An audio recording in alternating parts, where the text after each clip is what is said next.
that time again. Hello and welcome. Welcome to Oz by Drone. Hi everybody, John here. How you doing? Merry Christmas everybody. Happy holidays. Yeah. Happy Christmas indeed, especially to those people who are experiencing Christmas in cold conditions like our guest today. She's got negative 20. Negative 20. And that's Celsius. That's not in the American Gaelic measurement system either. That's real temperature. That's what we call cold. We never get anything like that here. I don't think Australia has anywhere where it gets that cold. Yeah. So, well, that's a whole new thing, isn't it? But what was the forecast for Australia today? I don't know. We're in the high 30s. We've got catastrophic fire conditions over the whole eastern seaboard. Sorry, can you repeat that again? It's what? Catastrophic fire conditions. Catastrophic. Our guest is Cat. That's all. Oh, there's a pun. I missed it. So yeah, it's going to be a wild day here on the east coast. So we're not flying today, but it's the cool change comes in. We call it the doctor when the sea breeze comes in and cools things off in the afternoon. So it'll be fun. Speaking of fires, I just want to put a brief message out, and Lloyd will put a couple of links up. For those who are not from Australia, we're in a pretty severe bushfire season at the moment. We've had some of the worst bushfire seasons in a long time. And if you go to skynews.com.au, just about every story on that website today is all about fires in New South Wales. Queensland can't send people down because they don't believe it's safe to do so. You've got fires in South Australia. You've got an island off South Australia that's on fire as well. So I would ask people to have a look up the top of that website, and Lloyd again will post the link, where some people from either from Australia or from around the world can help contribute to our local rural fire services directly to them, not via me or anything. Go to the website and contribute to them. My wife's also already done a contribution to the local fire service by buying this calendar. Obviously, she didn't know I was going to put that up there. But if you want to buy calendars like that and support your local rural fire service, that's another creative way. Obviously, you would only suggest your wife do that if you're very confident about yourself, like someone like me. Good on you, mate. That's well done. Yeah, no. Anyway, one of the things about firefighters here is most of it's volunteer work. There's a fairly big, if you like, army mobilised for doing this. But in Australia, we're such a small population, and the way it works, although the government spends billions of dollars supporting it and people support it, it's mostly looked after by volunteers, and we just have to do it that way, because when things get like this, you need actually everyone hands on deck. It really is a battle. So good on everyone out there who's working today. Yeah, and part of the reason our actual land mass and some of the rural locations, the actual population in those locations is so small that you couldn't actually financially justify a paid firefighting service out there. So that's one of the reasons why we have it as volunteers. It just wouldn't happen. And we're seeing more and more use of remotely piloted aircraft to help out. So there's going to be a lot for us to do in the future with that. Okay, a couple of other quick points. As well as fire, our farmers are in drought at the moment. And again, Lloyd will put up a link there, buyabail.com.au, I think is the website. If you want to go and help our farmers who don't have enough water to feed their crops, they can't grow the grain and whatnot to feed their animals, go and help them out as well. Anyway, a couple of other drone-related topics before we get into the official news. Tim French, the guy with the fishing drone, had a chat to Tim during the week. I asked him if he could make any comment. The answer was he couldn't at this stage. The only thing we can say is the CASA investigation is ongoing.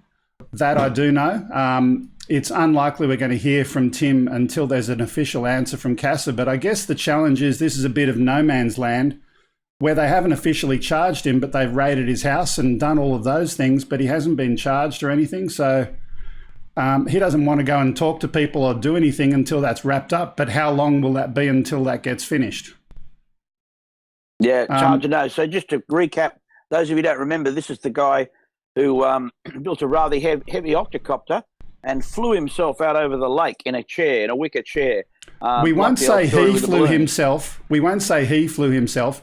A person masked flew him. individual flew the aircraft. So anyway, he's pushing the boundaries there, but there's still even a question whether he was flying, how that aircraft would be categorised anyway, as a light aircraft or experimental aircraft or what it was. It doesn't really fall under Part 101. And that's going to be an interesting thing regulatory-wise for everyone in future. When we do start flying ourselves around in the, when that day starts to really, a lot of people start doing that, there's going to be a whole new section of legislation going to have to open up. Absolutely. And last point before we move on, Sutherland Shire Council, still waiting for them to come back with regard to the stuff I sent to them. They're putting up no drone signs in an area that is perfectly legal and they don't have the legal authority to do that. I'm challenging that. Still waiting on a response from them. But anyway, Let's get into the news. And right off the top today, we're going to get started with DJI. So our first story, DJI becomes one of the first CASA drone safety advocates. CASA has been putting together a program where companies or groups can become an official CASA drone safety advocate. The deal is you've got to abide by some guidelines and you've got to be endorsing and promoting the appropriate CASA safety regulations through the use of your products or through your memberships and so forth to your organisation, and they've been doing that. I think that's a really good starting point, but what happens next? What does it actually mean? All it really means for me, as far as what I know of DJI, they're going to put a sticker inside the thing that says "Know your drone." I don't know what the real purpose was. Well, we're never going to know until it really actually happens. DJI, I've been working with the CASA here about how registration is going to work. There's still a lot of talk about that, whether it's going to be a sticker, whether it's going to be electronic registration. Still a whole lot of stuff. And I was keen to talk to our guest later in Canada about how things have gone there, because the UK has just put their registration in place as well. Look, going back to the DJI thing and being a good corporate citizen, if you like, I'm in two minds about that. Whether the manufacturer should be doing that, how much influence and goes on between basically a big business and government. We normally expect government to be a little bit more autonomous from that, and perhaps they should direct a manufacturer how to be a good corporate citizen. But I'm a bit worried that some of the things that DJI and CASA do may cross over a few of those lines. But I just can't say. I don't really know. But I'd love to hear what people think, particularly Aussies that fly and know about the no-fly zones we have and how all that works. And a lot of people have problems with that down here because we don't have LANC or a system like the US does. So yeah, it's a point of contention. But I don't know. We'll see what happens. If they come up with some good stuff, then all well and good. But I'm until I see it. Yeah. I'm going to move a little bit out of order and go to a story that was going to be up later. The US Navy, and this relates to DJI, they did an assessment back in 2017. We've all heard about the US memos and all of that kind of stuff. We'll just put that photo full screen for a minute. But ultimately, the Navy memo has been leaked. So someone's gone and done a Freedom of Information request. And Lloyd, if you could do me a favour and pick the one on 1.08, the documentcloud.org link, and share that in the chat. And people can actually read this and have a look at the original US Navy document, what they think about the DJI aircraft. So they talk about operational risks of cyber vulnerabilities. They say, although a study is not available at this time, yada, yada, yada, but at the end of the day, there are cyber vulnerabilities that can be present in aircraft. Now, my first comment is there were issues and there were challenges in DJI aircraft. They've been largely remediated. We've spoken about that before at length. Then they've got some mitigations. Then they talk about other risks. Don't connect your ground control station to the web using wired or wireless, etc., etc. Electromagnetic compatibility, etc. They haven't done an investigation. They say low reliability. for these aircraft. They may not be highly reliable when employed in typical military environments and so on. I do encourage people to go and have a look at that document in full. But yeah, what do you think, John? I know that originally the Army was engaged with DJI over the problems there, but I haven't actually seen the Navy one yet, so I couldn't really comment on what's there. The military do have that responsibility, though, of course, and I suppose the Army was using them more directly. How the Navy might be using them, I know some of them at sea, some of the Navy boats at sea happily use their aircraft for all sorts of things out there. They're quite popular, I believe. So in a tactical sense, there's a lot to ask there. You know, if you would certainly ban it from any sort of tactical situation, and perhaps, you know, they have been looking at using it for other sort of more domestic things. You know, a lot of the times for Australia anyway, I think our services realise, well, we're going into disaster zones, the Army and the Air Force here, rather than we don't really sort of have the same domestic problems, I suppose, that other countries do. And so our services are in a more supportive role, community role. And so, you know, it might be more restrictive for them. So I think you've got to look at the context too. But everyone would agree in a tactical sense, anything like that would be dangerous at this stage. Yeah. We'll move on from that. We've got our next story, which is, and my computer's frozen. No, it's back. There we go. So the next one, this is something that was covered yesterday on Ken's show. So there was a man who was flying a drone that landed on the LRT track in Singapore. Just a brief update to that story from yesterday, the fact that he has now pleaded guilty to doing that. He's a full-time national serviceman. He was flying his drone and, long story short, ran out of juice and landed on the track. This is a really annoying thing to see, this kind of use of aircraft, but especially at Christmas time, we want to let people know who may be interested in buying a drone. Don't do it. Don't go flying in places where your battery's low. Don't go flying in areas that are close to airports, as well as, you know, running out of battery on an LRT track. He was also close to a couple of air bases. And look, there we go. It's not a good look, is it? I mean, I've got to say this. We're talking about some advanced training the other day. One of the biggest differences between, if I can say, manned aircraft pilots and unmanned aircraft pilots is their attention to fuel. So right from the very beginning, when you get up into an aeroplane and you take yourself flying, fuel and the fuel state of the aircraft never, ever leaves your mind. It's just in the back of it all the time. You actually have it related to minutes. So whether you're climbing the aircraft or loitering the aircraft or cruising, you're always calculating along and double checking exactly how many minutes you have left in the air and how much you want to land with is the thing. So you've got to have at least 45 minutes in the tanks to land any aircraft. Now, we just don't. What I have trouble with, if I've got a manned aircraft pilot that I'm training for advanced UAV work, you can just bring that right in. And so you've got to keep your eye on the fuel all the time. If you want your airplane back, get used to thinking about that and be mindful, keeping an eye on the time. Don't run out of fuel.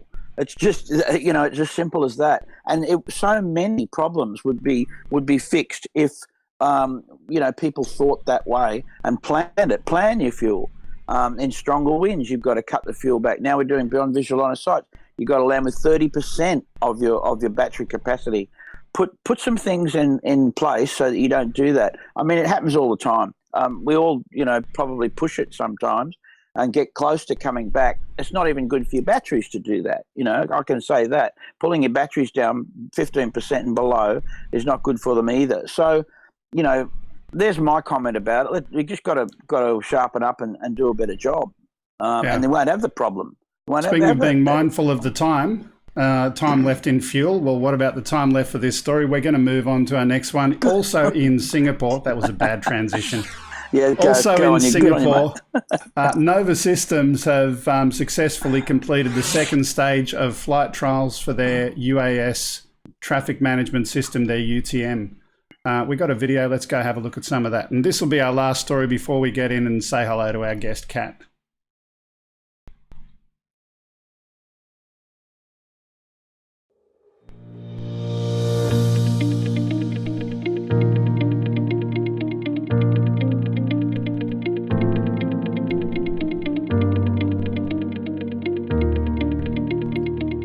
So this is what's happening in Singapore, John.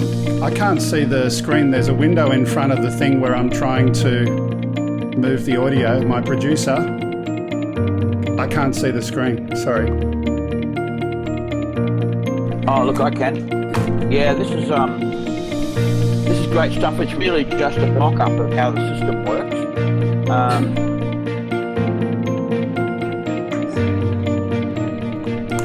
It looks good.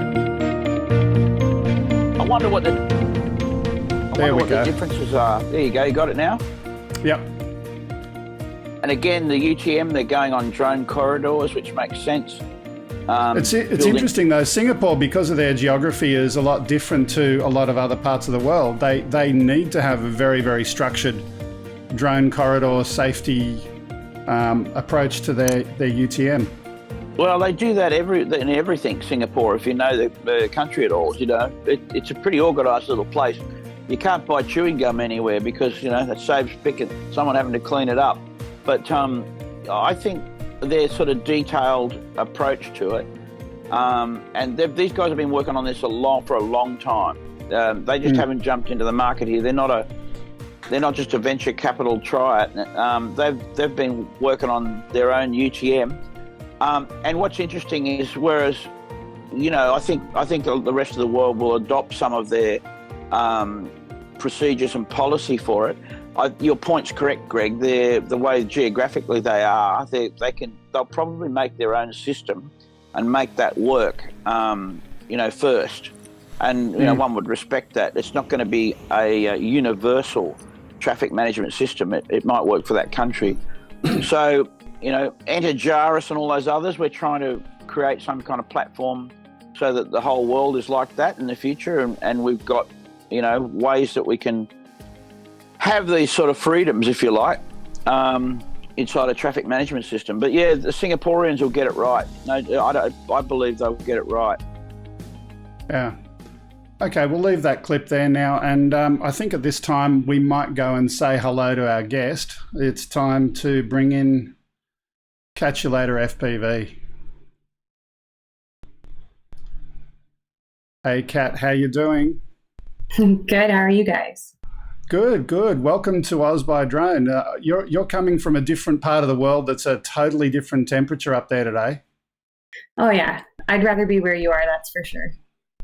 Yeah, -20 you said before we got on today. Yeah, it's really hard to fly. We kind of wait for the days to warm up a bit, and we go out on the warm days if we're not working, and usually the weekends give us at least one nice day to go out. And by nice, I mean like -5. So we've got a lot of snow too. So you have to modify your drones to be able to fly in the snow and land in the snow and to be able to go find them when you do crash in the snow. Well, I'll talk to you about that kind of topic, cold weather flying, in just a sec. But you've only been flying for a short time. Just what made you decide you wanted to fly drones? You were in RC other vehicles before, or what's the story? So it all really goes back to my boyfriend. So KATchUL8r FPV started flying in February. I bought him a drone last Christmas, just a toy drone, and then he got right into it from that. And he was pretty much nagging at me to join ever since he started. So finally in June, I got the final push from someone else, and I picked up the remote and I said I was going to hate it, and I didn't hate it. So yeah, my wife bought me a toy drone. She's now my producer on the show over here to my left. But what would you say to partners of people who are flying to try and get their other halves to fly as well? What's the advice? I think it depends on, it depends a lot on if they want to spend more time with their spouse or not. Because KATchUL8r and I like the extra time together. So if I wanted to spend more time, I needed to try the hobby, and then I liked it. So now I sometimes push him to go out, and then he'll push me to play sim and go out. And if you don't want that extra time because you know your situation is working the way it is, then I would say don't, because it's a lot of time together and it's a lot of arguing over just different things. And yeah, you get competitive with the drones and who does what better and how should you build this. And it's like working together. It's almost like you're going into business. Okay, well, what we're going to do now, we're just going to have a look at a little bit of footage from your channel just to share with some of our viewers what you're up to. Let's just play that first one. And while that's playing in the background, so talk to me about flying in the cold. What are the kind of rules that you set? A lot faster. A lot faster. So you have to really watch how much battery you have, and you don't want to drain too much and then you'll never be able to use your batteries again. The other thing is anything that's 3D printed is likely to break on impact. So it becomes so rigid that just one bump and it cracks open. So last time I went out, I actually broke all my 3D printed parts on one of my drones. So luckily I had some spares. And then the other thing is that we have to deal with conformal coating. So if you don't waterproof your drone, you land in the snow, everything gets wet and it stops working. If you're lucky, you don't have a fire and you can still use it. But if you do short out and catch fire, then you're kind of just hoping that it doesn't ruin the whole quad. Yeah. Just looking at this here, you're doing a bit of a chase of another aircraft that was someone else? So this was my first time ever doing any kind of chase, and we're trying to chase this go-kart guy. He's a local to us and he's invited us to go to his tracks, and it was very, very recent, like beginning of my flying. If you watch my more recent plane video where I'm chasing an actual plane of I downloaded the wrong video by mistake. I was meant to download the one with chasing the plane, but anyway, it's still good. That's okay. The one chasing the plane is much better because it's recent, so a lot more practice in, and it's also me being way better at staying close to an object. And from doing this go-kart, I learned that I feel like I'm on top of them, but you're really far away. So you really have to be on top of them at all times, to the point that you think you're going to hit them in order to get that good footage. Yeah. Okay, and we'll put the second one on now as well.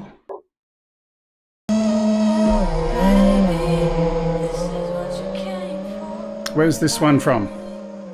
So these are all not like, it's weird. I can see my progression now, which just honestly, like, this stuff just grosses me out, but it's not that long ago.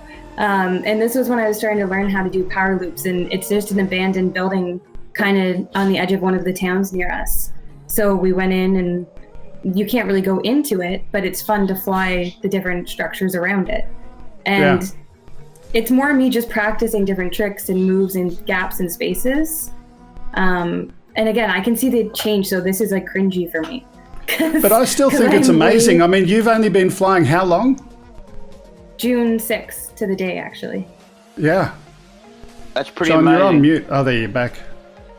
I'm just saying, you know, it's very tidy, I reckon, for, you know, someone who's been flying such a short time. And even the go-kart track, you know, your first go, you know, making all those laps and getting it out. I mean, it's the way to do it, though. I suppose, Kat, you would say that it really, you have to put the time in. We talked about this with, you know, last week about how much time it takes really to get your skills set up. So did you do a lot of flying? Were you flying, you know, every day to get to this level from June? Yeah, I would say not every day. I didn't fly much at all October, November, and December. So the bulk of it was kind of the end of this, like the middle summer, end of summer for us. And honestly, I should be putting a lot more time into it, but I work a full-time job and I have a lot of stuff going on in my life. So it's kind of for me when I have time, whereas my partner, Chronix, he flies constantly. He's always on sims, and you can see he's progressing faster. So it's kind of I need to make more time for it. And yeah, it's a complete, like, it's a forever commitment. If you stop flying, you get worse and you have to work your way back up again. Yeah, it's a given, really. It is. It's a skill set that you develop and need to keep doing to keep, and then pushing yourself all the time, you know, because the only way, as you say here, you're using the structure, lining up, and you know, working the spaces, getting used to the spaces. That skill, you just keep pushing it and further. You can fit in smaller spaces, get closer and closer. But you're doing a great job here. So you like the freestyle rather than racing? Yeah, I like no rules. So freestyle for me it's freedom, it's escape, it's like non-structured. I mean, you plot your course a little bit, but it's just fun and de-stressing. Whereas racing, I've tried it, and it's just, I don't like being told where to go, when to go, and how to do it. I think it's great for the people that can do it. It's amazing. It's just, for me, I like the fluidity of freestyle. Yeah, sure. Yeah. Nice finish there. I was too excited because I completed the power loop, and then I just forgot I was flying because I was so excited. So, Kat, tell me about the regulations in Canada.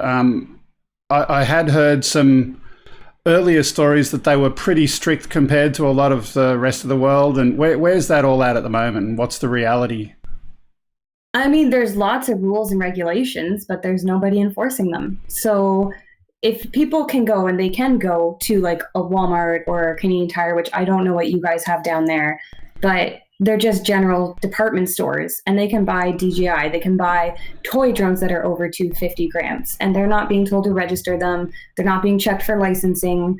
So until they start cracking down on the store ones, why should we have to worry about ours?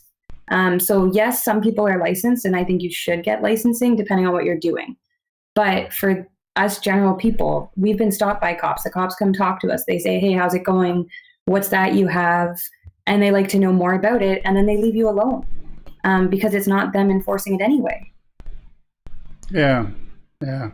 It's interesting, like the whole thing happening globally at the moment with drones and airports and all of those kind of things. I mean, we had another story this week about a drone supposedly being 10 feet away from an aircraft in the UK, 10 feet away. What's your view? Do you think some of these things are real? Are they fake? Is it too much panic?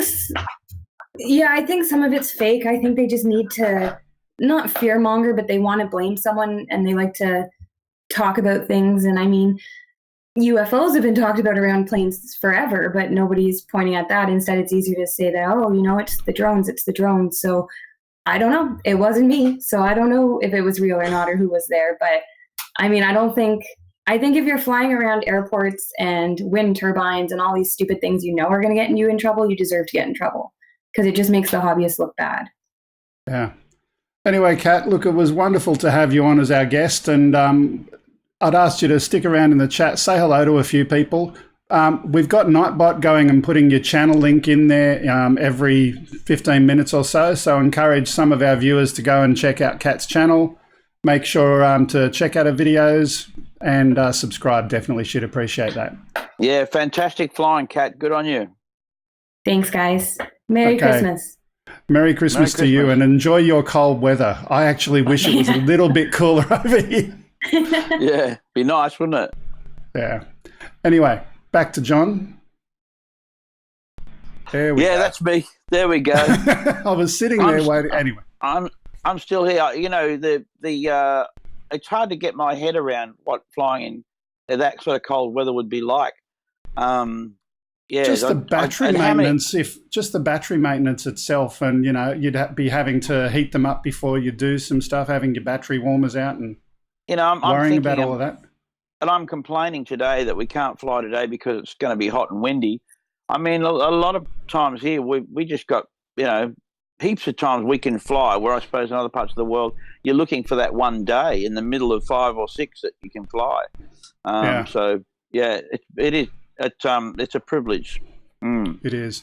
I'm going to go to a couple of quick stories. We were just talking about on 106, the private jet that comes within 10 feet of hitting a drone mid-air in the UK again. This was a Bombardier Global 6000 aircraft flying into Luton Airport, and supposedly it almost hit a drone at 4,000 feet. However, the Airprox board in this case have said, look, it was a high-risk potential collision, but they've actually this time said, yes, it is an unidentified object. they couldn't conclude with 100% certainty that it was a drone. I'd actually be interested in seeing these kind of boards go and change that around. Instead of saying that it's a near miss with a drone, saying it's a near miss with an object until they've actually got proof of it. It's just more of this scaremongering. Yeah. You're never going to change the media that way, mate. Not while it sells papers, you know. And so but this is the AirProx board. This is the UK AirProx board, the equivalent of I can't think of the name of it now. You know what I mean? I know what you mean. They're FAA, but here's the thing about everyone's got an agenda on that. Only the people that fly, you know, have if you like, warm to the idea that this is a fun thing to do, and you know, should be generally open for people to do. And so where even the Airline Pilots Federation are putting out memos all the time about, you know, pushing us out, you know, basically, and that it's going to be unsafe and it's going to get worse and all of these scare stories. And so it's not just the media itself. You've actually got organisations that have an agenda, and that's what they'll leave it. They have an agenda. Yeah. Just let me add the final point on this one. The UK AirProx board said it was unable to determine whether the unknown object was a drone because of the reported altitude and its description. So it's the first time that they've done that, and I guess I'm kind of congratulating them for that. I just wish we'd have a little bit less of that overall. Yeah, true. Well, you know, it's not likely to be a multi-rotor. It's more likely to be a fixed wing on a long FPV flight. Most probably, who knows? But, you know, those sort of things where at the moment we've got long-range FPV flights flying at those altitudes, and some of them, although it's not mostly legal, I believe there's people that are actually doing it responsibly. Anyway, we'll leave that one there too, because that would open up a can of worms.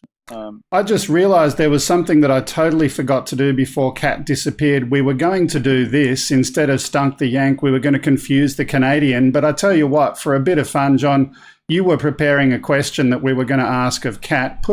Tell us the question and we'll see what our viewers come up with. And we'd ask that non-Aussies don't answer the question and just see if someone can answer today's Aussie trivia. Okay, here is a question now. What is a rhubarb? What is a rhubarb? Is it a vegetable that kids hate? Is it a protective item fixed to the front of your car? Or is it a place where kangaroos go to drink? That's an interesting one. I do like the question. We'll wait for people to answer that question in the chat. And Lloyd, if you could put up the correct winning person on the screen, assuming you know the right answer, can you give me a thumbs up if you know it? Yep. Okay. Lloyd can put up the answer to that when someone gets that. Okay. We're a little bit out of order today, and I kind of don't mind that. We're going to move to story 109 now, just to let my producer know where it is that we're going. It's a couple of photographs. This one is in the Philippines, so it's rather relevant to my wife. Netflix flexes for the largest drone show in the Philippines to promote 6 Underground in Manila. Just a really cool visual drone display. I just thought we'd share those photos. So the Philippines definitely getting into this kind of stuff as well. Nick Dykstra, you've definitely won. The protection on the front of the car so that if a roo hits the front of your vehicle, it's just going to bounce right off because it's already not going to be too well by the time it gets there, so you may as well have it not damage your car. Sad but true. Sad but true. A bull bar, you would call it elsewhere, wouldn't you? Yeah. They called a bull bar in America, Lloyd? Cattle bar. Cattle bar. A cattle bar. Okay. I get that. Same purpose.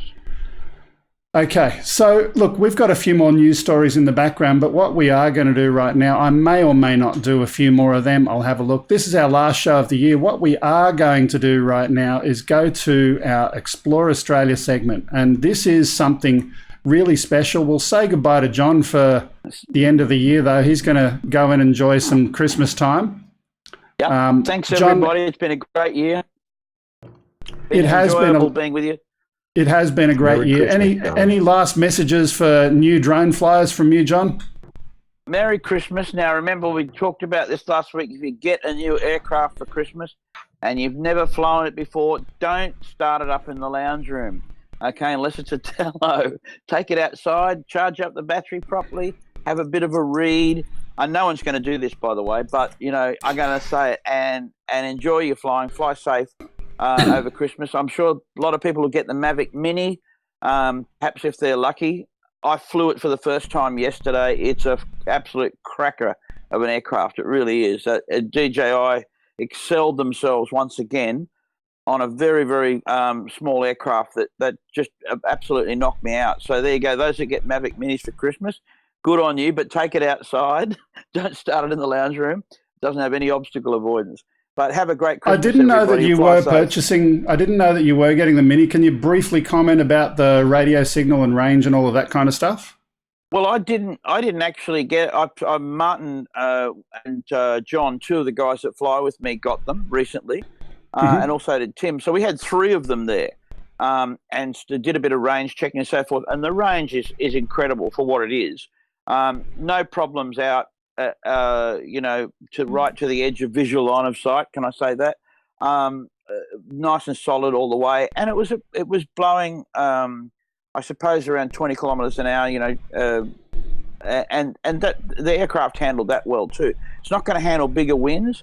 Going to chew through the juice a bit more, but the weight of it and the clever way they put it together. It's not as solid feeling as anywhere like even the first Mavic. It's definitely got more of a lightweight plastic feel to it. But inside, it's got all the good tech. The camera, I mean, you don't have obstacle avoidance because basically you could run into a tree and not really damage the aircraft. The camera is really protected by the front arms, and hasn't got an exposed gimbal in any way. So it's really quite a robust. If you've owned a tello before and you know what they're like, it's really it's like a big tello with all the goodies in it and more. So it's just a great aircraft. And if you get a chance to check it out or get one, I think the prices will come down perhaps in the new year as well. But I imagine DJI are going to sell this thing. It's going to go crazy. But yeah, my thumbs up for the Mavic Mini. I thought it was a great aircraft. The pictures are great too. So yeah, that's I don't do reviews, but I enjoyed it. Yeah, absolutely. Fun aircraft, and thanks for being with us, John, and we'll see you next time. Christmas. There was a question in the chat room before you disappear. Is there a show next week? There's not a produced show like we're doing today. I'm going to do something on StreamYard for the month of January and next week. So very informal, unstructured, whatever happens. And we'll get back to the regular kind of stuff in the month of February. Just having a break from the extra work. So catch you later, John. All right. Merry Christmas, everybody. Merry Christmas, Lloyd. Merry Christmas, John. All right. See you, everybody. So let's bring in Lloydie over there, the man with the hat. You had to do it. Yeah. I had to do it. Yeah, I was leading into that. So just briefly, the best of 2009 Explore Australia. This is a message that comes from Greg Hilton that I want to share with everyone. Greg said, I thought this was going to be easy, having a look back at the clips, until he sat down and watched every Explore Australia from the past year, and it didn't take long to wind up with a list of 50 or more clips. The aim was to focus on pilot skills that produced the best results, and there were so many clips that beautifully captured the spectacular scenery that Australia has to offer, and many others that immortalize special moments in a memorable way.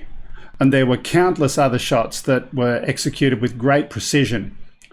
He said it was a hard choice, and a couple from as recent as a week ago gives a clear indication that we're getting better as we go. So let's go and play some of this and get stuck into it for Explore Australia. And this is kind of like our Academy Awards. The question is, who is the overall winner of the best video of the year? Let's watch it.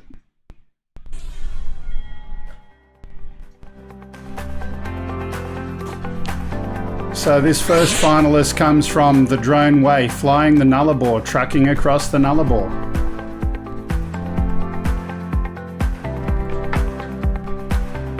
Yeah, that is. What drone is he using? Does he say? It doesn't say, unfortunately. You've got the same run sheet that I've got. Unfortunately, we don't know what he uses. I did actually get in touch with him. I was going to try and get him on here to be part of the show at one point, but and he had agreed, but just never seemed to match up. He's always trucking around. That's what I was going to ask. Is he in one of those two trucks? Yeah, he's the trucking guy, and he goes and films his drones, films his truck from a drone going around different places. Okay. Now see, that would be where the Skydio-2 would be really great. Yeah, absolutely. There's the autonomy on it.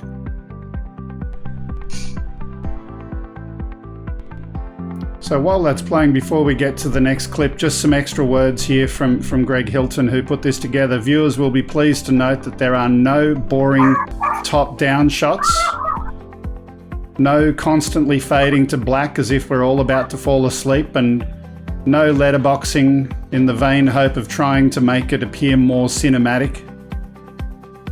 He says the people who made these clips were not filming like we hadn't had this stuff for 20 years. They are simply displaying their skills of shooting good, honest video and using a remotely controlled aircraft and doing it superbly. So speaking of superb video, Cloud9 is our second runner-up today from the Geelong waterfront sunset. He says, last week we had a drone and an aerial job to go to down in Geelong, and it was a beautiful day. And after the job had finished, he popped down to the waterfront and shot this quick video.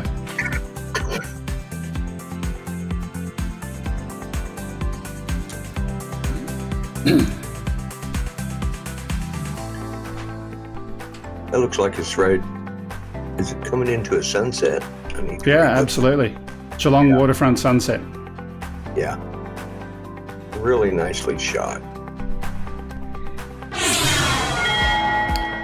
And number 3 today, another runner-up, drones be heard. DJI drone Phantom at Busselton Jetty, Western Australia. The Busselton hosts the longest wooden structure in the Southern Hemisphere at just over 1.8 kilometres long. It's a place where many Western Australians learn to fish and is visited by over 500,000 visitors a year. Enjoy the sights and sounds of the stunning man-made structure that has stood the test of time. Wow. I see John is still in the background over there. Are you there, John?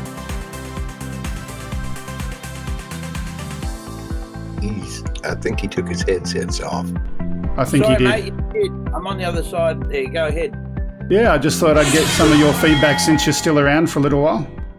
Yeah, no, look, I'm going back and forward, but I keep the show in the background while I'm getting that ready to go out. But look, really good footage. You know, when you go through the best of the best like this, I've always said that it's my favourite part of the show, Explore Australia, and I mean, no, there's just so many options here too. You know, this is another ship chase, which you know, I find we'd had a video here of a train journey. Do you remember that Greg SBS show? Well, wait, we've got some train footage in a little bit, I think, but this one is from Ship Therapy, and this is their ship chase of the Molina container ship arriving at Port Botany, shot with a Mavic Pro 4K. It's really relaxing to watch it, isn't it? Don't you think? I do. Yeah. I like the actual way you're getting a really good look at structure. And you're looking at something moving through the water that you never really see that angle. You know, we're shooting stuff. You know, more that you do with CGI than anything else. You know, modern film, but of course it's just remarkable, and that's a great idea. Just sit there. Let the ship go past. Let the ship reveal the wake. You don't need to move backwards. You know what I mean? Just sitting there, right there in one spot. Here we go. There's the climb and reveal the wake. That's great. And it's really, you know, a lot of our skills, I suppose, not necessarily. There's probably more flyers than there are cinematic photographers. The ones that combine the two well get this kind of stuff, and it is a skill. It's not just a flying skill; it's a skill of seeing that shot and framing that shot, and pure, cinematic skills, really. I think it's a lot of it is. Yeah, I think a lot of it is your ability to think in 3D. Yeah. Right. People can fly, but also picturing in 3D the stuff that's around you before you get there and planning your shots based on that. Yeah. Yeah, that's sensational.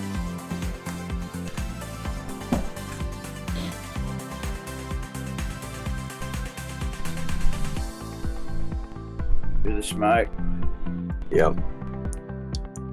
Everything's just so smooth and, Yeah, I agree, Lloyd. It's very smooth. And remember now, while you're looking at that shot, the aircraft is lock the aircraft into the speed of the ship. You know what I mean? Actually, there's the flying skill there. The ship's not stationary, of course, and getting that speed just right so it's real smooth. Yeah, beautiful work. I find it very meditative watching this sort of stuff. Trains especially, but he's bringing up the reveal of the coastline now too. That's what's slick about that. He's focusing on the coastline as well. Yep.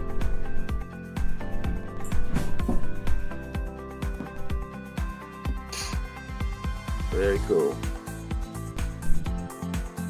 I can see why Greg had a hard time picking out a bunch of these. Yeah. Look at the height control in there. Yeah. That's hard work. I'd be spending all my time worrying about the battery running down and landing in the ocean. That's the way. That's what you should be thinking about when you're doing that. Yeah. Exactly.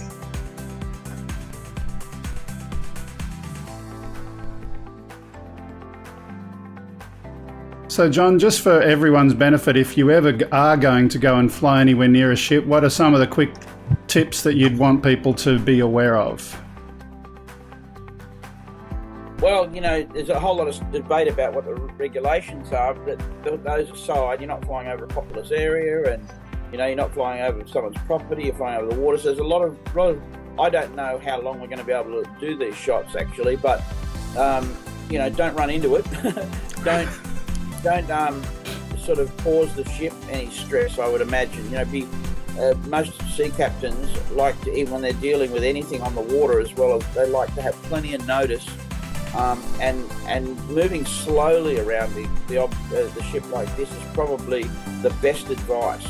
If you're going to dart around and they're not sure what you're going to do, but even if the captain's watching the aircraft at the moment, is saying it can sort of preempt where it's going, what it's going to do. It's not producing a threat.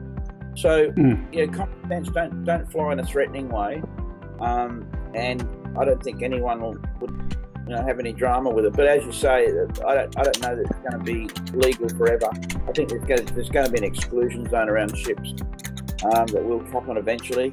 So because some of us are going to do something stupid. That's the problem. Someone's going to do something stupid, it'll be over. Yeah. The other comment in terms of big metal structure and compass interference. Those sort of tips, yeah. And they're the ones you're asking about, I should say. Yeah, it's a big metal object. Look at shielding, so in the distance, make sure you've got really, keep your eye on the fuel, as Lloyd said. Just really good, safe flying. And the other thing is to plan it a bit. If you've got a place like that where you follow ships often follow a set path as they're coming in. Well, that's something you should have a look at. Get a maritime map, have a look at the range, and have a think about it rather than just, there's a ship, I'm going to trunk out there and go and film it. If you really want those kind of good shots, then planning is everything. Speaking of planning, this one's from Gizmo Drones, Melbourne CBD by drone. This one's only a fairly recent one we saw recently on the show. In this video, Gizmo says he was trying to capture the incredible city of Melbourne with his trusty drone. Most of the shots are at sunrise or sunset. He comments that he wanted to fly safely, plus the lighting is better at that time, etc., etc.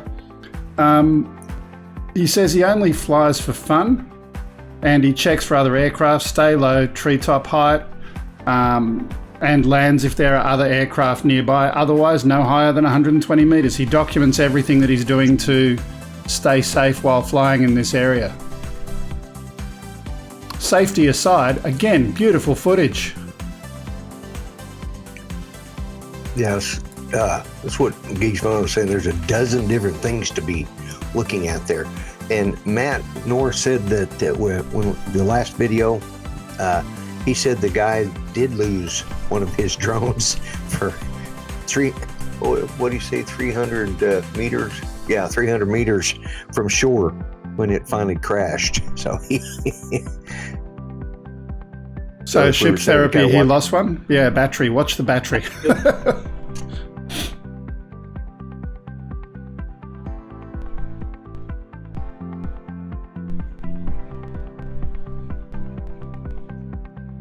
After this one, we got two more, but this is some beautiful footage from around one of our largest cities in Australia. Well, I remember this was just on a couple of weeks ago, and I It know was. everybody thought it was, it's some really great footage, and he got that golden hour shot right there. That was just, it makes that city look like gold. And just a reminder, like in Australia, certainly the 30-meter rule is one of the more simple rules to follow. He's obviously flying in and around a large populated city, but the rule is 30 meters away from people at all times. If you can do that, you're flying legally at a higher level. There's a lot of other stuff to remember, but that's the big, simple rule in Australia. So moving on, our second last clip of the day. This is shot by Aussie train driver, and this is the Grain Train Phantom 4 Pro Cinematic is the name of it. Southern Short Haul Railroad's broad gauge grain rake rolling along into northern Victoria. This was filmed around Waichi and Nullawil. I've not heard of either of those in Victoria, Australia. John had to disappear. I gather or either that or his internet connection died, one or the other, but thanks for being with us, John.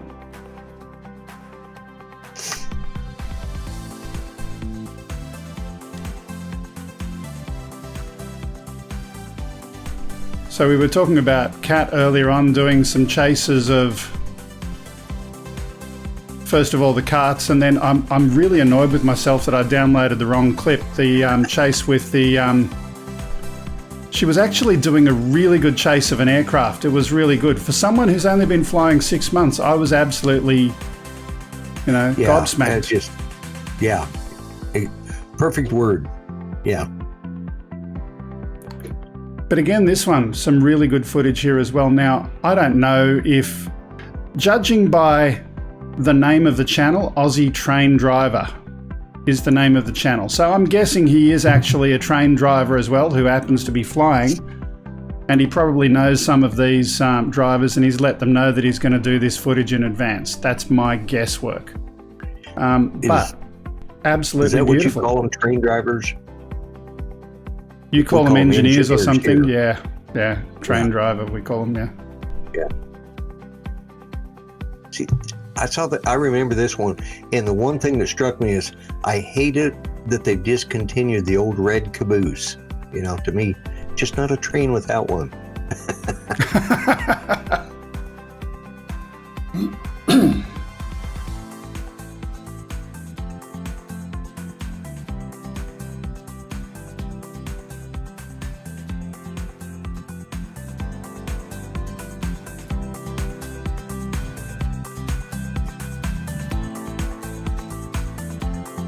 So I'm going to give you the quick preview that we've had a look at all of the runners-up so far. And the winner is Ferg Taz, one of our regulars and frequent ones from Mount Roland and surrounding mountains in Lorena, Tasmania. This is our video of the year for 2019. Congratulations, Ferg. Wow. This is, oh man. And they have it perfectly divided in thirds, you know, it's just the I know. thirds is being up here. It's just like, yeah. Just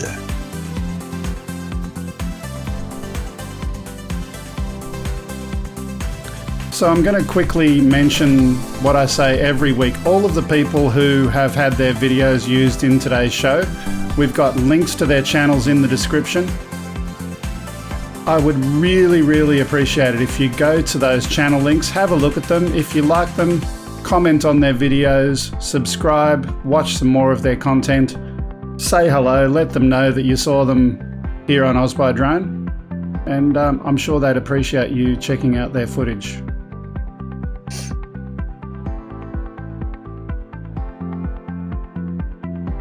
Now this is all shot in Tasmania, right? It is, Ferg Tas. Wow, it's a pretty part of the world. You know, one observation about both this footage and also about some of the other winning really, really good clips. People often comment about, you know, 400 feet or 120 meters or whatever. Very few of those clips in today's shot were shot at that height. You don't have to fly high to get some beautiful footage. In fact, it's quite the opposite most of the time. Stay down low, get some perspective, get some movement. That's why FPV, cinema FPV is becoming such a thing, because it's all shot down low. You know, they're not flying those things at 400 feet, you know. They're down where the action is at. And same goes for any of this. I have noticed, though, since I've been involved with the drone community and stuff, I find myself watching movies on television and say, oh, that was done with the drone. Yeah, absolutely. Just like, wow. It used to be really interesting. Now it's like, oh, I could do that. I couldn't do this. Yeah. As we're coming up to the end of Explore Australia, we've got a few moments left. And any questions you have for either Lloyd or myself about flying in Australia, or in Lloyd's case, you can ask him anything. He's an old guy. He can answer questions about anything. Or I can lie really well about it.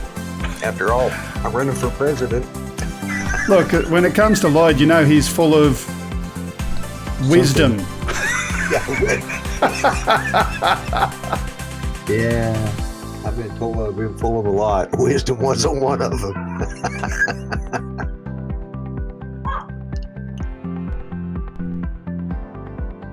Again, congratulations, Ferg Tas. Some absolutely beautiful, beautiful footage.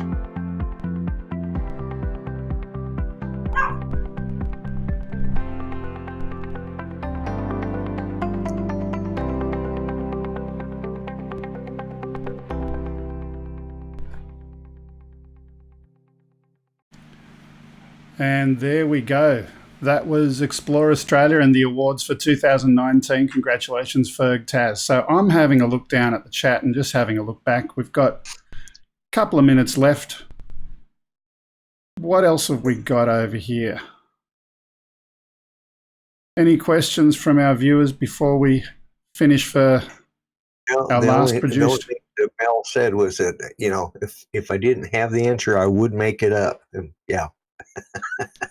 Yeah. Someone asked for the link to the Navy document. I've posted that, as has Mel. Lloyd is looking very festive. Geeks Varna, thank you for the super chat. Hang on, I haven't got my sound effects machine to do a big cheer. Have you got yours handy? Yeah, let's see. Here we go. You've got confetti. You know what? Yeah. Geeks Varna, I would ask anyone who's watching to give a donation to, look, your super chats definitely appreciate it. Super chat's appreciated, but I would really love it even more if you gave something to our rural fire service in Australia or to the farmers. They don't have enough hay to feed their cattle and to look after their cattle. And, you know, they've been in drought for a long, long, long time. So if I would encourage you to go and think about giving a donation to any of those organisations. Lloyd put the links up before. We'll chuck it up again as we go out today. Yeah.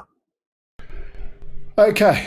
Look, I think it's the end of the show today. It's been good having you in here. It was great having KATchUL8r FPV in. And it's been a great year. Thanks, everyone, for being part of the show and having fun with us. Lloyd, any last comments from you? I just want everybody to, of course, they'll see they'll see me again on Sunday and again on Monday, but I want everybody who doesn't get to either one of mine or Mel's show to have a safe and happy holidays. Have a very Merry Christmas. And I'll see everybody. And of course, you'll be calling me on Monday, of course. And so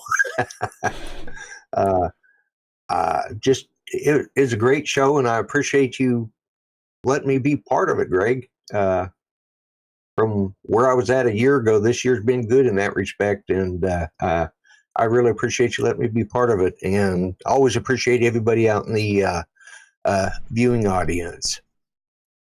Absolutely. So after the show, it's good timing. Nightbot just put up the Discord link. We're going to have myself, Lloyd, if he's got a few moments, to come and say hello in the voice chat room there in Discord.